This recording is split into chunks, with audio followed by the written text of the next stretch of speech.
In this section, we'll discuss the nature of collaborative teaching practice, or CTP, and then move into sharing some strategies for building your team's capacity to collaborate at school. CTP is complex and involved. As teachers, we're very good at some elements of collaboration. We're excellent at collegiality, as you can see every time we celebrate a colleague's birthday with cake or we go to the pub on the last day of term. We're also very good at coordination, working on separate elements of the same program as we do when we're booking an excursion, and we might assign one teacher to collect the notes and another one to book the bus. We're also expert cooperators, which we practice every time we proofread our colleagues' assessment tasks for them. But we need to go beyond these. Purposeful collaboration is more than this. Collegiality, coordination, and cooperation all contribute, but to get the full impact, we need to move beyond these familiar practices and dive into something more complex and challenging. Purposeful collaboration involves a community of teachers working together to achieve a common goal through sharing practice and problems. This is an important element of CTP. The collaboration is purposeful and goal-oriented, and that goal is set and shared by the whole team. Furthermore, CTP encompasses a whole range of practices beyond just sharing a classroom space. Ongoing observation and feedback in a culture marked by professional sharing, dialogue, experimentation, and respectful critique. These are really challenging to a lot of us, who are used to teaching practice that involves closing our classroom doors and being observed by only our students. Opening ourselves up to observation, feedback, dialogue, and critique is challenging, but it's also what leads to great collaboration and to improvements in our practice and to the learning of our students. And to achieve this purposeful collaboration, we need to build trust across our schools. Building high-quality CTP is a process of moving from I to we and finally to us. We need to shift our focus away from our personal experiences, values, and beliefs to a broader awareness of our team's experiences, values, and beliefs, and finally to a whole school level. The shift to making decisions based on a whole school understanding of values, beliefs, and needs is challenging, and it requires teachers to be able to trust that their colleagues will also make their own decisions based on the values, beliefs, and needs of the whole school. So a key part of initiating CTP in schools is building this trust and then maintaining this trust. So how can you build your team's capacity to collaborate well? We're going to explore a couple of key concepts and strategies now. We'll start with the concept of relational trust, then we'll move into the SCARF model for collaborative teams, and finally look at strategies for building a cohesive team approach to supporting learners with disabilities. Relational trust is really important for successful collaborative teaching practice. Relational trust exists in teams where all members feel confident that their colleagues will fulfill their role and obligations in a way that best meets the needs of students. It's a sense that you can rely on your colleagues to collaborate with you effectively and respectfully and work as hard as they can to reach your collective goals. Teams with high relational trust have plans for how to deal with potential conflict in place before the conflict arises. This might be conversation protocols, or it might be a structured strategy like the SCARF model, which we're about to explore. What's important is that all team members know and trust the processes so they can feel confident that conflict won't derail their work. They also have a shared understanding of learning goals, which they have developed together. These can be learning goals for students, along with professional learning goals for the whole team. Great collaborative teams emphasise and leverage individual expertise. This means that teachers know one another well enough to understand their areas of expertise and value one another enough to draw on these in co-planning and co-teaching. Teachers in these teams also share an understanding of role and purpose. They assign each team member a role and a purpose in the team, and they have a clear understanding of what these are and how they fit together.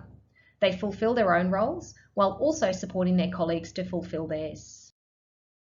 So we know that relational trust is essential for great collaborative teams, and now we'll have a look at a tool you can use to build and maintain it. SCARF is a brain-based model developed by David Rock, who's a leadership expert from New York who specialises in neuroleadership, understanding the brain to improve leadership skills. SCARF stands for the 5 elements that affect us deeply when we're in any kind of collaborative relationship. The model argues that when one of these things are threatened, it causes a fight or flight response in our brain that severely hinders our ability to operate effectively, solve problems, and make decisions. However, when these 5 are rewarded, it enhances our abilities. The threat response obviously reduces our capacity to collaborate well, while the reward response builds it. The first domain is status. In teams, we're constantly evaluating our own importance relative to others, which affects our ability to feel safe emotionally. We need a positive sense of status within the collaborative team. You need to know that you're not valued more or less than your colleagues.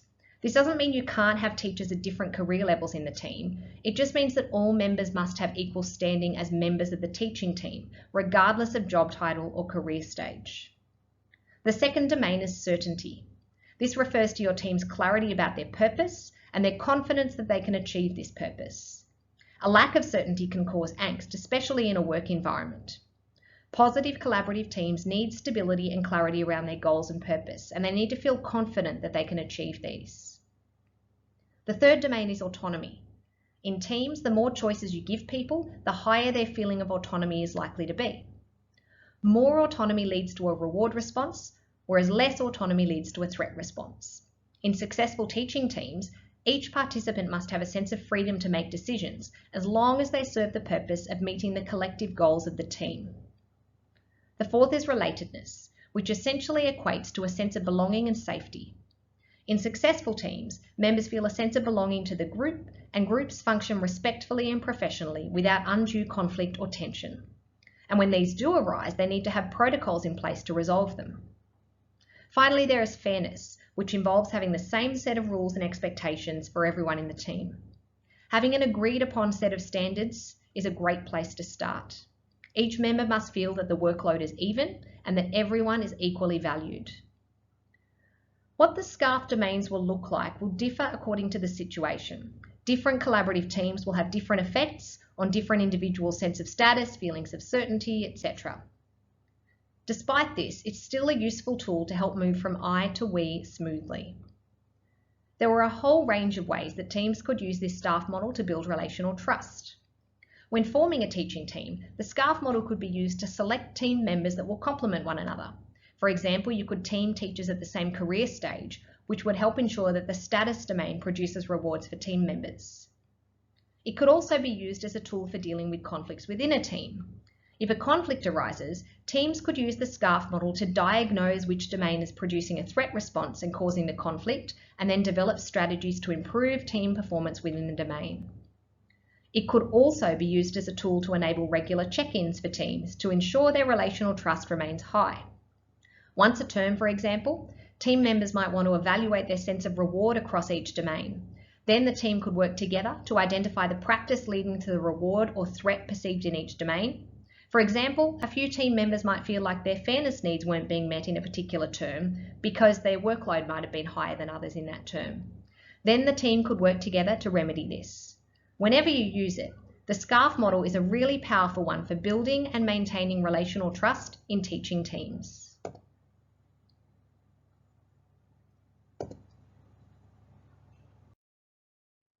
Building your team's capacity to collaborate can look a bit different for teams that support learners with disabilities in schools. This model for intentional collaboration in special education settings was put together based on a meta-analysis by Hess and colleagues a few years back. Their research found that it was imperative that learners with disabilities have a collaborative team working together to help them achieve their educational goals: teachers, leaders, parents, learning support staff, and itinerant support staff. In these teams, intentional collaboration is enhanced by all team members understanding each other's roles and the scope of support they can offer together.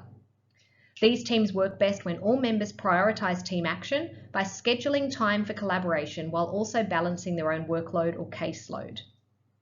They need to take advantage of all opportunities for collaboration by meeting in person, making the most of informal chats in the corridor, and using email follow-ups. They assert their common values in order to build rapport and a sense of common purpose in teams that are often made up of people with very diverse jobs and backgrounds. Hess and colleagues found this type of collaboration to be essential for enhancing personalised learning for kids with disabilities and achieving better student outcomes, including improved personal learning and support planning goal attainment, fine motor skill development, and on-task behaviour. And so when we draw all this new learning on building your team's capacity together, we can see that the key is strong relationships. Michael Fullan tells us that if relationships improve, schools get better.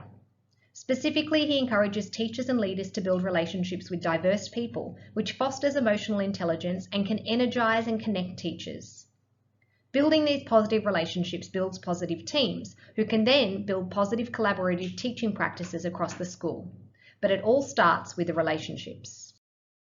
So this concludes our section on the nature of collaborative teaching practice and on building your team's capacity to collaborate. We learned that proper collaborative teaching practice is a complex concept that requires teachers to open themselves up to mutual observation, critical discussion, and feedback from and to colleagues.